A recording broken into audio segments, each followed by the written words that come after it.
گرد پوست کاغذی که میگن اینه. این گردوه دیگه درخت نه کنده نشده میکنیمش. خب یکیش این دومیش یکم اینجاست.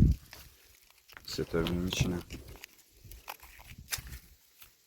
اینم خب گردو سالم. حال نگاه کنیم گردو پوست کاغذی که میگن اینه. ثانیه شکست نمیدونم کدوم شد. اینه شکست. دوباره امتحان میکنیم. خب این خود شکست. این دوتو این دیگه خیلی شکست. من اینقدر جسته ندارم میتونم زور بزنم. خیلی هم زوری ندارم دست. حالا انگار گردو با یه دست کلا نمیشکنه. خب من از اون ویدیو میگیرم. گردوشه سالم نگین دروغ میگه. به چرخونم کف دست 1 2 تمام.